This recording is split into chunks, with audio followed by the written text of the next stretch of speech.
Hey guys, welcome back to Sniffthen. Today we're going to talk about Disney villains and what Middle Eastern fragrances I would assign to each of these 13 classic Disney villains. Let's go. Call me your friend. Call me again. Call me any time of day.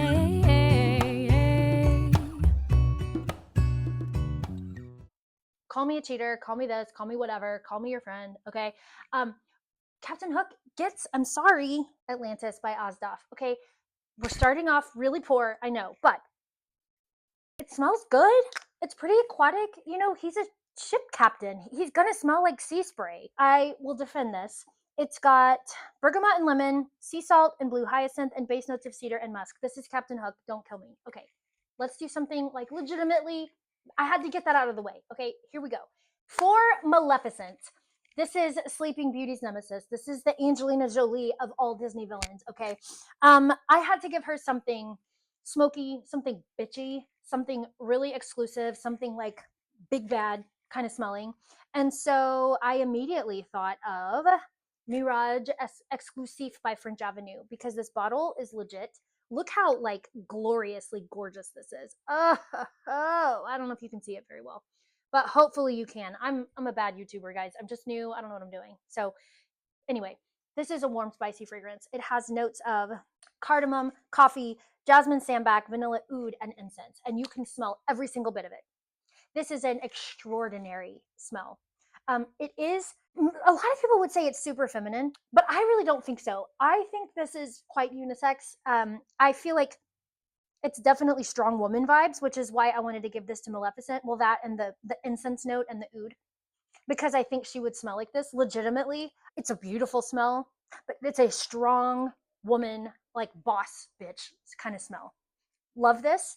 It's a 10 out of 10 for me, but it's definitely not blind buy safe. Do not buy this without smelling it. I mean, do what you want, but I would not recommend it. Then we have Dr. Facilier from The Princess and the Frog. Dr. Facilier gets Kaheela Lux, which is an amber invite only Kaoli dupe. I love this smell. I love this smell, guys. And the reason that I love this smell cannot be expressed. The top notes are sweet almond and apple, middle notes of cedarwood, cinnamon, hay, orris, patchouli, and rose, and the base notes are ambery, benzoin, cistus labdanum, musk, and sandalwood. This is an incredible scent. It's fruity, it's dark, it's complex. And to me, this kind of vibes with that eclair affair being so light and warm and gourmandy. This is not a gourmand scent, but it has gourmand notes in it. But there's something very mysterious and creepy about it, but also like desirable, like devilish. You know, like I'm attracted to the dark side kind of factor. That's what this has to me. And I love this smell. I love this even better than Mirage Exclusive. This is an also 10 out of 10 for me. That is Kaheela Lux by Paris Corner. Weird horsehead bottle, but I mean, hey, it kind of fits Dr. Facilier too. Whatever. I love it. Moving right along, let's talk about Hades, because what is a Disney villain perfume video without Hades in it? Am I right? Okay. If you're in hell, you got to have some smoke and fire smell, right? So something incensey, something kind of goofy, because Hades is super goofy to me. I don't know if I'm alone in that, but what I decided to do was give Mashrabya to Hades. And this is a beautiful, what is wrong with me, guys? I'm just noticing that all my favorite perfumes are going to Disney villains and not the princesses. And am I surprised? No. Am I surprised a little bit? No. Yeah. But I just noticed, sorry. These are like my favorites right now. So I don't know what to tell you. I guess that's just me. So Mashrabya has notes of apple shisha, accord, pink pepper at the top, mid notes of cinnamon, tobacco, and dates, and then base notes of oud smoke, not oud smoke, love it, caramel, vanilla, and patchouli. This is a delectable scent. It smells like the dark side again, but in a less like warm, spicy way. This is a lot more like smoke forward. So while both of these are bad guys and both of these are sexy and appealing, Mashrabya is a lot more down under, like not Australia, but like hell, you know. So Hades, might have that sexy dark side with a little bit of smoke tinge after, which I love. So here's to Mashrabya for Hades. Okay, I went back and forth on this one for a while. So tell me what if you think I messed up, because I think I kind of did, but I also kind of stand behind my choice. So tell me what you think. Ursula, guys, she is hands down, always will be my very, very, very, very, very favorite Disney villain. I don't care what they come up with. I just can't imagine loving a Disney villain more than Ursula. So that being said, I think I really messed this one up. It has to be something aquatic, guys. It has to be something light, something fresh, but at the same time, something extra, extra feminine, because she's all about the eyeshadow, the lipsticks, the, when she's Vanessa, she's extremely beautiful, right? She's got all this power, and a lot of it is her feminine allure, her body language, if you will. I didn't know what to give her exactly. So I ended up with December Rose, which is a Fenty dupe, I think. It has top notes of blueberry and tangerine, mid notes of rose, geranium, and magnolia, and base notes of musk and patchouli. To me, this is still really light and fresh. It's still very feminine. Fenty has all of her makeup line, so I was thinking about that. And to me, December Roses just kind of fits Ursula in a way that my mind wrapped itself around. I will not die on this hill. So if you have better ideas, let me know. But I still think that this is a good choice for her. Cruella de Vil. Now, when I think of Cruella de Vil, out of all the Disney villains that I've ever known, I really feel like I vibe with Cruella de Vil the most. I don't know what that's supposed to mean, but it's just true. Cruella de Vil is very into fashion, and she'll do anything to be fashionable. That being said, I don't know that like killing 101 Dalmatians is really like that intelligent just to be the forward fashion thinking person. So I gave Cruella de Vil Bint Hooran by Ardell Zaafaran. And the reason I did this is because everybody back in the day wanted to smell like Good Girl.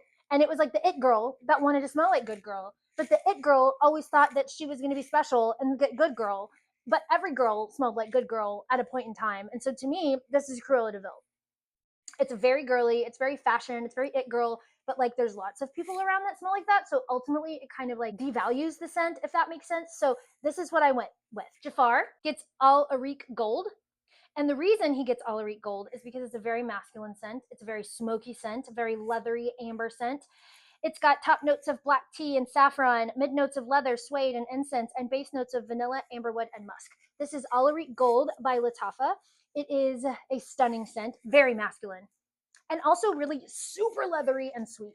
I think Jafar would smell like this because he looks like he really takes care of himself, but it's got to have something with a little bit of an animalic scent to it. So I gave him this one, All Areeq Gold by Lattafa. Gaston has got to smell delicious. He's got to smell French. He's very, very arrogant and very, full of himself. So I gave him Vanille Drama by Fragrance World. This is a new fragrance. It's stunning. It's supposedly a dupe for Dior Vanilla Diorama, but this is Vanille Drama. Okay, it is delicious. It has top notes of orange, pink pepper, and lemon, middle notes of rum, cocoa, and cardamom, and base notes of bourbon, vanilla, sandalwood, and patchouli. It's unisex, but I do think this leans more masculine, perhaps because of the citrus opening and the rum in the center. It's delicious. It's spicy. I love the smell, and to me, Gaston would smell like this because it also smells expensive. And he's kind of arrogant, so I think that he would wear this and then like try to mansplain everything to me in a bar. Okay, I'll admit it. I cheated. I just flat cheated. I'm going to admit it. The Evil Queen from Snow White gets Aura Kiss of Rose by Lafiti because it is Eden Juicy Apple dupe, and I gave her this because apples. So, yep. But it also smells delicious. It's my favorite fragrance of Kaeali's Juicy Apple. It's my favorite dupe of that. So I cheated. I'm sorry. Not sorry. It smells good. It's the Evil Queen. Lady Tremaine is Queen of Silk. And the reason that she's Queen of Silk, this is Cinderella's stepmother. Okay, she's rich.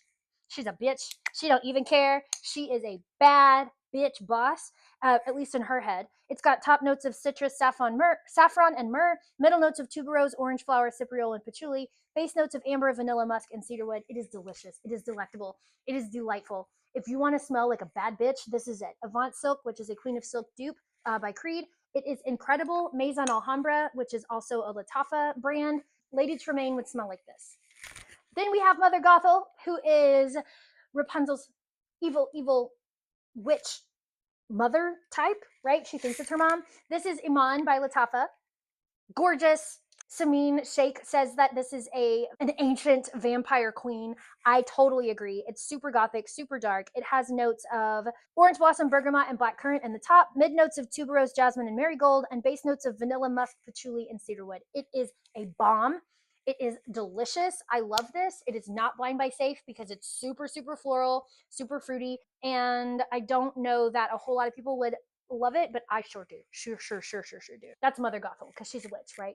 Then the last two are surprisingly men. In my last two villains of the day, we have Claude Froyo from the Hunchback of Notre Dame. He's the guy that's like in tights and super dressed, and he's really mean to the Hunchback. He smells like Shamokhi Gold, which is a delicious smell because it has oud, amber musk, vanilla, caramel, and roasted marshmallows in it. It is delicious, but it's also super sweet. Because of that oud, it's masculine, I think. Anybody can carry this off, honestly, but it leans masculine. To me, this is a very expensive smelling fragrance, and I think Claude Froyo would love it and smell like this. And then we have Prince John from Robin Hood. Yes, the little lion with the crown. That's who I'm talking about. He gets ombre notes by Khadlaj, and the reason he gets ombre notes is because it's a super feminine smell. And a lot of kings back then, would have smelled kind of feminine at the time, I think, from an American perspective anyway. Top notes of bergamot musk, middle notes of geranium, caramel, and musk, and base notes of amber and cedarwood. But I also think this is a very kingly smell. I think it is very beautiful. I think it is powerful smelling, but someone who really leans into his feminine side, not in like a bad way, not in a weak way, but in a I'm very confident in who I am. I'm the fucking king, and I wear gold and like ermine all the time, and I can because I do. That's why Prince John gets this. So those were my Disney villain selections. Let me know in the comments if you agree or disagree, if you think I'm ridiculous and should stop making videos, or whether you enjoy this or not. Thank you so much. Have a great one, and I will see you in the next one. Bye.